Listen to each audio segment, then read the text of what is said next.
All health winners, welcome to our channel. हम shoulder pain के बारे में डिस्कस कर रहे थे। लास्ट टाइम हमने फ्रोजन शोल्डर के लिए बेस्ट होम एक्सरसाइजेस डिस्कस की थी। वो सारी होम एक्सरसाइजेस हमारे शोल्डर कैप्सूल और मसल्स की स्ट्रेचिंग के लिए थी। आज हम वही मसल्स की स्ट्रेचिंग के बाद स्ट्रेंथनिंग कैसे करते हैं उसके बारे में डिस्कस करेंगे। शोल्डर मसल की स्ट्रेंथनिंग हम थेराबैंड्स, थेराट्यूब्स जो इलास्टिक मटेरियल की होती है उसके साथ कर सकते हैं या फिर वेट्स और डंबल के साथ कर सकते हैं। इलास्टिक मटेरियल की जो थेराट्यूब्स और बैंड्स होती है वो हमें शोल्डर में ज़्यादा रिजल्ट्स देती हैं। हमारा शोल्डर जॉइंट है उसके मसल्स को कंट्रोल्ड मोशन ज़्यादा करनी होती है, मतलब ग्रेविटी के अगेंस्ट जितना भी हम काम करते हैं उसमें ग्रेविटी के पुल के अगेंस्ट हाथ की मोशन को करना होता है। इसके लिए हमें मसल्स को उस तरह से ट्रेन करना पड़ता है। तो इलास्टिक बैंड और थेराट्यूब्स जो है वो शोल्डर मसल्स की स्ट्रेंथनिंग में बेस्ट रिजल्ट्स देते हैं। आज हम हमारी स्ट्रेंथनिंग के लिए थेराबैंड का यूज करेंगे। आप थेराट्यूब का भी यूज कर सकते हैं। ये थेराबैंड या थेराट्यूब आपको आसानी से ऑनलाइन कोई भी वेबसाइट पर मिल जाएंगी। उसकी लिंक मैंने डिस्क्रिप्शन बॉक्स में डाल दी है। काफी लोगों को थेराट्यूब ज्यादा कंफर्टेबल लगती है क्योंकि उसमें पकड़ने के लिए हैंडल्स भी होते हैं। हम आज थेराबैंड मतलब इलास्टिक बैंड का यूज करने वाले हैं। मैं फिगर में आपको थेराट्यूब से कैसे ये एक्सरसाइज करनी है वो एक्सप्लेन कर दूंगी। तो हम शुरू करते हैं हमारी strengthening exercise with elastic band, TheraBand. हमारी शोल्डर मोशन जो है 3 डायमेंशंस में होती है। आगे की तरफ हाथ को पूरा ऊपर की ओर ले जाना, साइड में ऊपर की ओर ले जाना और रोटेशन। ये सारी मोशन हमें इलास्टिक बैंड के साथ स्ट्रेंथन करनी है। कोई भी थेराबैंड आप ले सकते हैं। थेराबैंड की अलग अलग कैटेगरी होती है। जो लूज होता है उसकी इलास्टिसिटी कम होती है, जिसमें आपको रेजिस्टेंस कम फील होगा, मतलब आपको कम ताकत लगानी पड़ेगी। जैसे जैसे आपकी स्ट्रेंथ बढ़ती जाए, आपकी ताकत बढ़ती जाए, आप हैवी वाला थेराबैंड यूज कर सकते हैं। आप उसके एक सिरे को अपने पैर के नीचे स्टेबलाइज कर दीजिए। इस तरह से आप अपने पैर के नीचे अच्छी तरह से स्टेबलाइज करने के बाद दूसरे सिरे से हमें मूवमेंट करनी है। देखो, दूसरे सिरे को अच्छी तरह से पकड़ना बहुत जरूरी है। अगर बीच में हमारी ग्रिप छूट गई तो जो इलास्टिसिटी कंट्रोल करने के लिए जो हमारे मसल्स कॉन्ट्रैक्ट हुए उसमें जर्क लग सकता है और इंजरी भी हो सकती है। तो हमें दूसरे सिरे से हाथ को अच्छी तरह से हमें इस तरह से फोल्ड करके पकड़ लेना है। अभी हम आगे की ओर थेराबैंड को खींचेंगे। हमारा जो इलास्टिक बैंड है उसको ऊपर की तरफ हमें खींचना है, हाथ को ऊपर की ओर ले जाना है। ये हमारी 90 पोजीशन है, कंधा सीधा आगे की तरफ है। अब हम उसको जितना हो सके उतना ऊपर लेके जाएंगे, फिर आहिस्ता आहिस्ता से कंट्रोल के साथ नीचे की ओर लाएंगे।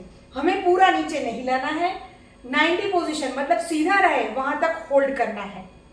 फिर वापस से ऊपर की ओर ले जाना है, फिर आहिस्ता आहिस्ता से सीधा होए तब तक होल्ड करना है।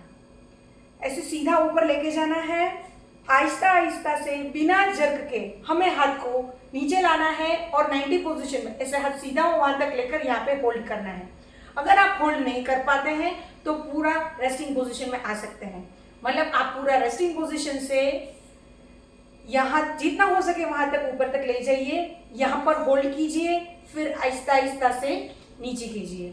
दूसरी मेथड है, आप 90 डिग्री पर इसको ऑलरेडी होल्ड कीजिए, फिर ऊपर की ओर लेके जाइए, वापस 90 डिग्री मतलब हाथ जो सीधा है वहां पर होल्ड कीजिए, फिर वहां से वापस ऊपर की ओर लेके जाइए, फिर वापस 90 डिग्री पर। ये हमें 10 से 15 बार करना है और 2 सेट्स लगाने हैं। आप जो होल्ड कर रहे हैं वो 3 सेकंड, 5 सेकंड और 7 सेकंड का होल्ड कर सकते हैं। जो ये थी हमारी शोल्डर की आगे की मोशन। वैसे ही हमें क्रॉस सेक्शन में मतलब साइड में करने की मोशन भी सेम वे में करनी है। रेस्टिंग पोजीशन में लाके जितना हो यहाँ तक ऊपर ले जाइए, एंड पोजीशन में होल्ड कीजिए, फिर आहिस्ता आहिस्ता से नीचे कीजिए। इसमें भी सेम वे, आप 90 डिग्री पर होल्ड कीजिए, मतलब कंधे की लाइन में सीधा, फिर यहाँ से ऊपर लेके जाइए और 90 डिग्री कंधे की लाइन में सीधे तक होल्ड कीजिए, वापिस से ऊपर लेके जाइए और नीचा कीजिए। सेम वे साइड में जितना हो उतना ऊपर की ओर लाइए, फिर 90 डिग्री पर होल्ड कीजिए, वापिस से ऊपर की ओर ले जाइए, 90 डिग्री पर होल्ड कीजिए और फिर रिलैक्स कीजिए। अब हम हमारी दूसरी एक्सरसाइज करते हैं। हमने जो एक्सरसाइज की है शोल्डर की आगे की मोशन और साइड की मोशन की कंप्लीट की है। अब हमें क्या करना है, दूसरी एक्सरसाइज के लिए हमें इलास्टिक बैंड को इस तरह से पकड़ लेना है। अभी जितना हो सके उतना हमें दोनों हाथों को बाहर की ओर लेके जाना है, फिर वापस लाना है। आप थोड़ा इस तरह से पकड़िए, फिर दोनों हाथों को बाहर की ओर लेके जाइए। कंट्रोल्ड मोशन में रुकते हुए कंट्रोल के साथ वापस लाना है। देखिए, इसको झटके के साथ वापस नहीं लाना है। थेराबैंड में पूरा खींचने के बाद वापस लाने में भी हमारे मसल्स का कंट्रोल होना बहुत जरूरी है, जो हमारे मसल्स का कंट्रोल कॉन्ट्रैक्शन, एसेंट्रिक कॉन्ट्रैक्शन जो है उसको इंप्रूव करता है इस तरह से, जो हमारे शोल्डर मसल्स के इंप्रूवमेंट के लिए जरूरी है। तो ये थी हमारी दूसरी हमारी स्कैपुलर स्ट्रेंथनिंग एक्सरसाइजेस। उसके लिए हमें हमारा जो थेराबैंड है उसको इस तरह से नोक में डाल देना है, फिर अपने दोनों हाथों से इस तरह से पकड़ना है।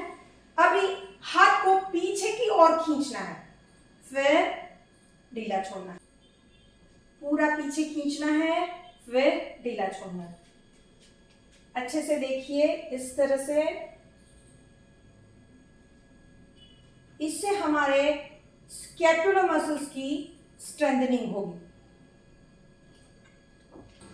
थेराबैंड से रोटेशनल मूवमेंट की स्ट्रेंथनिंग के लिए हमें कोई डोर नॉब पर यूज करना पड़ेगा, जिसमें हम एक सिरे को अच्छी तरह से बांध लेंगे।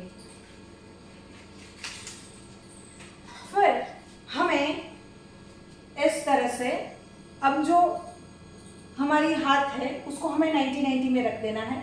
फिर हाथ को ऐसे अंदर की तरफ खींचना है, होल्ड करना है, फिर आहिस्ता आहिस्ता से ले जाना है। इस तरह से हमारे इंटरनल रोटेशन, अंदर की तरफ का जो रोटेशन है उस मसल्स की स्ट्रेंथनिंग होगी। आपको एंड रेंज में होल्ड भी कर सकते हैं, फिर लेके जाना है। वैसे ही एक्सटर्नल रोटेशन के लिए, बाहर की तरफ ले जाने के लिए इस तरह से हमें पकड़ना है, फिर हाथ को पूरा ऐसे बाहर की तरफ रखना है। ये रोटेशन करते समय हमें हमारे हैंड की पोजीशन बहुत ही इंपॉर्टेंट है। एल्बो और शोल्डर, मतलब ये जो है हमें अपनी कमर के बाजू में फिक्स कर देना है। ये इस तरह से, हमारी कोहनी जो है वो हिलनी नहीं चाहिए, इतना पोर्शन फिक्स रहेगा। फिर हमें जो पंजे से इस तरह से पूरा रोटेट करना है कंधे से। हमारी कोहनी बिल्कुल भी जगह से हिलनी नहीं चाहिए, हम ऐसे ऐसे नहीं करेंगे। हमारी कोहनी जो है वो हमें कमर के साथ अच्छी तरह से फिक्स कर देनी है। फिर इस तरह से बाहर की तरफ का रोटेशन करना है और ऐसे अंदर की तरफ का रोटेशन करना है। ये थी हमारी सारी इलास्टिक बैंड और इलास्टिक ट्यूब से होने वाली स्ट्रेंथनिंग एक्सरसाइजेस। ये आप जरूर से कीजिए। होम एक्सरसाइज की जो मैंने स्ट्रेचिंग बताई थी उसके साथ स्ट्रेंथनिंग करना बहुत जरूरी है। ये सब स्ट्रेंथनिंग एक्सरसाइजेस आप डंबल्स और वेट के साथ भी कर सकते हैं। उसके लिए मैं नेक्स्ट वीडियो में आपके साथ जरूर से डिस्कस करूंगी strengthening exercise with dumbbells and weights. तो तब तक के लिए गुड बाय।